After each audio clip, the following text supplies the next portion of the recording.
combien de temps va durer ce spectacle macronien, là, ou macroniste, hein? Là encore, rien n'est écrit d'avance. La machine communicante, quand même, du chef de l'État se grippe, parce qu'entre l'image et la réalité, eh bien, c'est le vécu qui l'emporte.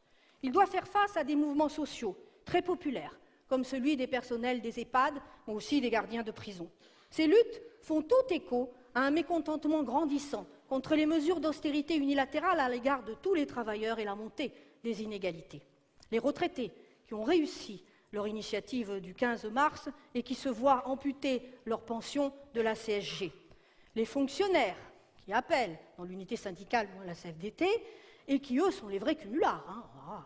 Le gel des salaires, le jour de carence, les suppressions d'emplois, avec pour seul cap 22, une nouvelle saignée de 120 000 emplois et une réduction et un abandon des missions à un niveau historique.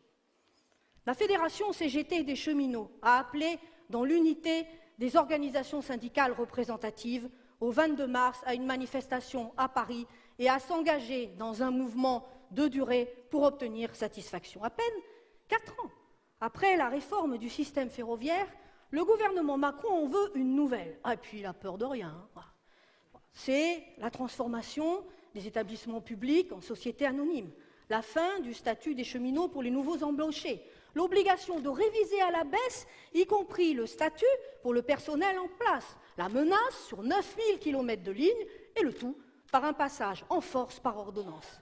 La Fédération CGT s'invite dans le débat public en sortant un rapport complet pour le devenir et l'avenir du service public ferroviaire.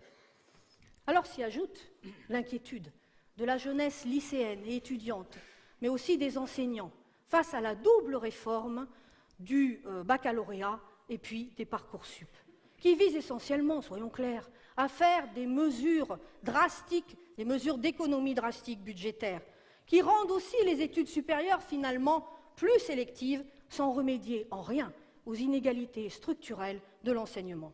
Ces tensions s'accompagnent de batailles dans le privé, notamment par exemple dans le commerce, contre les ruptures conventionnelles collectives ou dans les banques, constituant de véritables plans de licenciement économique déguisés et permettant à bon compte de supprimer les obligations des employeurs en la matière.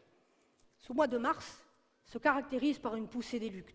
Nous l'avons vu le 8 mars, avec la bataille réussie de l'ensemble des organisations syndicales, des mouvements féministes pour l'égalité femmes-hommes et contre les violences sexuelles et sexistes faites aux femmes. Ce 22 mars s'annonce comme une étape importante dans la convergence des luttes, où fonctionnaires, cheminots, salariés du transport aérien se rejoignent. La CGT met en débat une action interprofessionnelle, dans le respect de la diversité des luttes en cours, visant à rythmer ces batailles dans la durée tout en augmentant le rapport de force. Alors aujourd'hui, comme hier, la résistance ne peut se limiter à la simple opposition ou la simple contestation de l'ordre établi, mais elle implique de travailler à la question des perspectives qui donnent du contenu positif aux actes de résistance et leur permet justement de s'inscrire dans la durée.